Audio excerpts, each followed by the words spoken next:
All right, guys, it is time to talk about ESPN's annual rankings of the best cast of weapons in the NFL.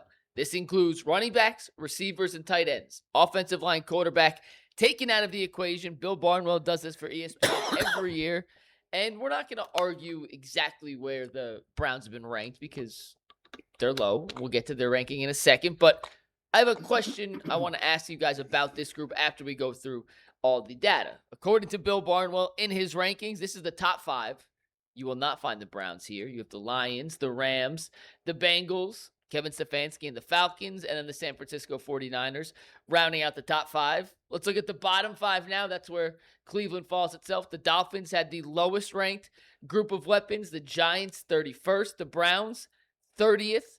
Buffalo, a Super Bowl contender at 29. Buffalo, and the Panthers that's wild. at 28. I know, right? The reasoning as to why the Browns came in at number 30, this is from Bill Barnwell, quote, "The only thing close to a reliable option here, though, might be tight end Harold Fannin Jr., who was 9th in yards per route run among tight ends last season, just ahead of Kyle Pitts. Veteran Jerry Jeudy followed up a solid debut season by going missing for most of his second year in Cleveland, and drops remain a vexing problem for him. If Fannin sticks in the top 10 of yards per route run, and one of the young wideouts breaks through into an above-average NFL starter, the Browns will climb up the ranks next season." So youth and inexperience, the reason the Browns came in at number 30. So Zach, if you want to make the case the Browns should be a little higher, by all means, you have the floor, go ahead. But big picture, by the end of the season, what was the ceiling for the Browns group of weapons? How good could this group be in week 11, 10, 13 by the end of the season? Could we look in middle of the pack? Is that possible? Could be. 30, there's nothing positive about that. But to me, this is a yes and yes. Yes, that checks out from what I think, what I see. And yes, I'm optimistic on this group. I think Quinshon Judkins, if he's healthy, can be a really good player, maybe even better than that. I think Harold Fannin is already a really good player and maybe a superstar. And I know this receiving core is going to be upgraded. So these guys haven't taken a single training camp snap yet, right, Jay? But Denzel Boston was the unquestioned star of the spring. He was drafted 15 picks after KC Concepcion, who was brought in for his explosion, for his athleticism, things that this team was missing. Isaiah Bond is at least improved. Is he going to be great and consistently good? I don't know. But more than anything, Jerry Jeudy is not the guy they have to count on. And Harold Fannin is a known commodity who can move around the formation. So I worry about depth, I worry about development, worry about all these things. But yes and yes, Mike. Yes, 30th fits, and yes, maybe 15th or 20th by the end of this season seems reasonable. I don't seem super strong on that. I don't guarantee that, but I really want to see Denzel Boston and Concepcion get out there, and I really want to see Fannin progress because, like I said, I think he has superstar potential. When can they get out of Jeudy? After this year. So it's if he falls apart, they cannot get out of him right now. He and Watson are on the team because they can't get out. Yeah, but if he falls apart again this year, they'll move. They can move on from him. Yeah, I can't disagree with anything you said. Like, how can you possibly put them? I mean, if you want to quibble and put them 28th, okay, right. What are we talking about here? Right. Yeah. But bottom 5. Yeah, and nobody can argue against that. Yeah. No. Until proven otherwise, and like Quinshon could be great this year, and we'll see with Denzel Boston. He could be great this year. But you can't put them there now. I'll be curious. I mean, obviously, a lot of this depending on the quarterback plays. I know the quarterback isn't included in this, but how good or bad the Browns quarterback play is this year is going to dictate how good or bad the receivers and running backs look, and it's just impossible to know right now. The crazy thing, and I know we kind of laughed when we saw Buffalo was 29. That's like hilarious. Well, how much difference can a quarterback make? There you go. Well, look at those rankings. And that's having drafted Keon Coleman in the first round and having spent a second rounder this year to go get DJ Moore, who's a proven player, and they're still ranked. And they're still 29. Yeah. Warren Sapp always used to say potential's a bad word. Potential means that you haven't done it yet. Yeah. And this roster, this weapons group, if you will, has potential.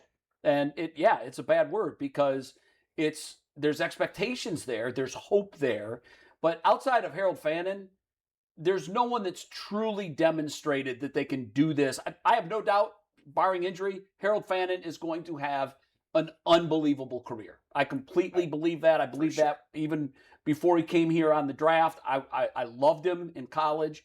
You don't lead the NCAA in yards and receptions as a tight end and not expect to translate at the next level. And he did it against the top Division I Penn States, A&Ms that they played on their schedule that year. And he was the only guy they were targeting. And he still went over 100.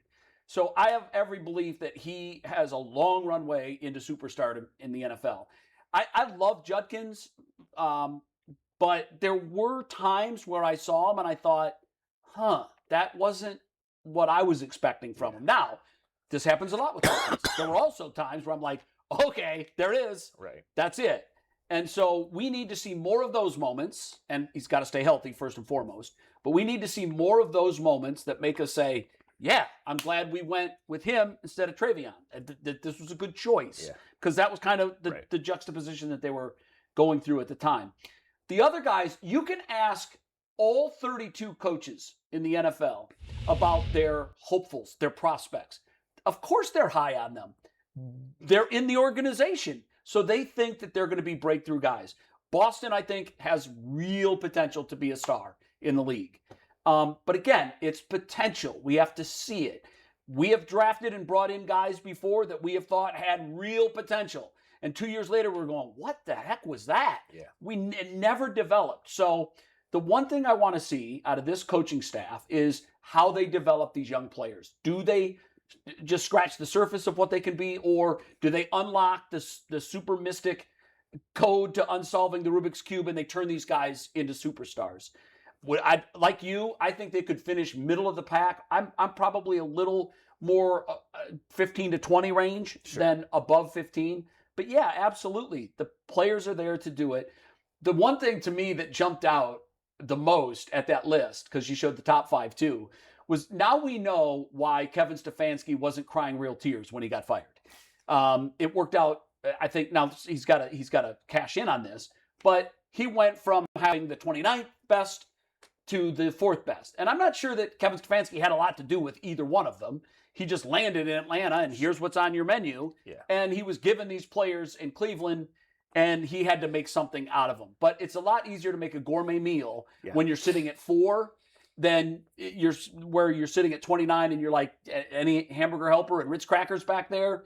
So that's why I think Kevin Stefanski was just fine with the way things played out at the end of last year. And it's the same situation. He's got Pitts in London, but does he have a quarterback to get him the ball? Big question. Right. Jay, when I think about this, I think about a conversation I had maybe a decade ago with a wide receivers coach. And he said, you know what I think a lot of people get wrong? He said, we look at these young guys, and it's like, can they learn the offense? Can they block? What is the nuance of their route? He said, what I care about is how fast are they? Give me the fast guys, the super, super fast guys, and I'll do the rest later. I don't want to stack them early in their careers any other way than can they run.